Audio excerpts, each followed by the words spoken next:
Today we'll be talking about a strange obsession of mine for the last month or so.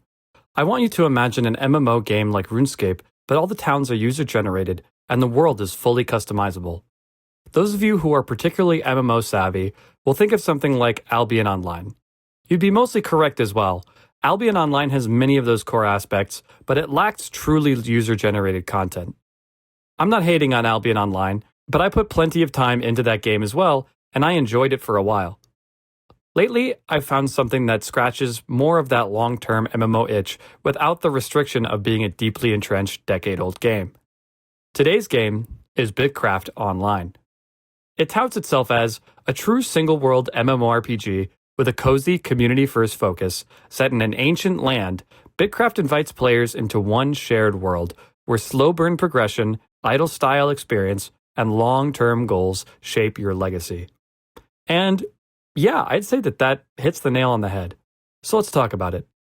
Firstly, I'd like to talk about what confused me the most. How is the game an idle-style experience?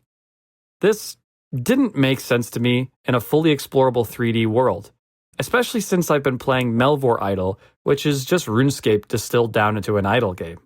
What separates Bitcraft Online's idling from other games is twofold.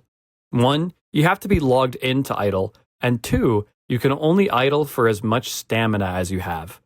I have to say, as frustrating as these systems seem on a surface level, I've ended up really enjoying the game because of them. Having to be logged in mimics more traditional gaming instead of something that I can just forget about. The stamina system is definitely frustrating at first as well, but it provides good motivation to continue upgrading your gear and progressing through the story.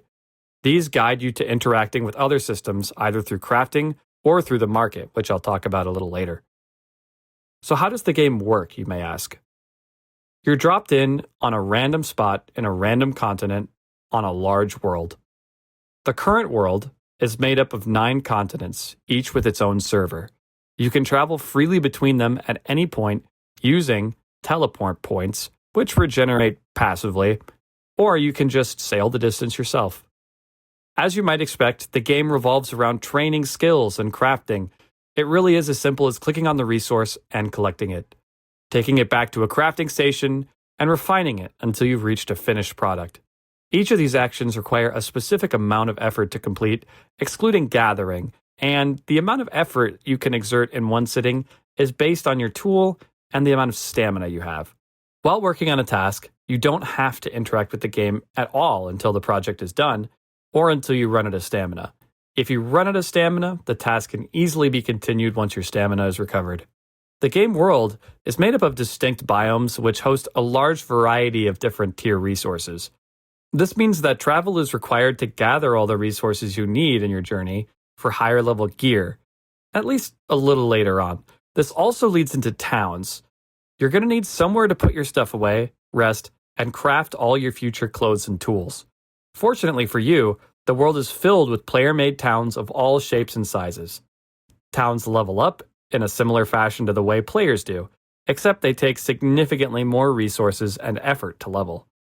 Oftentimes, you'll see towns listing huge crafting jobs they need help working on, or resources that they would like to buy from you.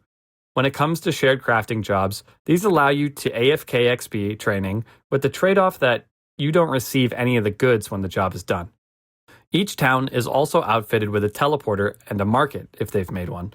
People can put up buy and sell orders on tools, resources, clothing, and any other items they may have. If you need something specific and your local market does not offer it, the game has a global market search where you can see what every town in the game is offering. Feel free to seek out the best deal possible. That is, if you're willing to travel to get it. On the positive side, I really like the way that the market works and the system for crafting. It's the perfect combo of AFK and active that allows you to have something to do regardless of if it's planned or not. On the negative side, the crafting recipes are overwhelmingly convoluted at first. Rest assured, there is a pattern to crafting, and I did eventually figure it out, but it did not stop me from crying a little bit on the inside while learning. I do highly recommend Bitcraft, but only for a specific kind of person who's looking for a game with an intense grind. This game is also updated extremely frequently, which makes it fun to be along for the ride, but some of you may prefer to wait. Finally, Bitcraft is going to launch free-to-play, but the early access version costs money to get into, and it will receive an eventual wipe of progress when it does release. Nevertheless, I still recommend giving Bitcraft a shot. Thank you everybody for listening. I'll see you in the next one.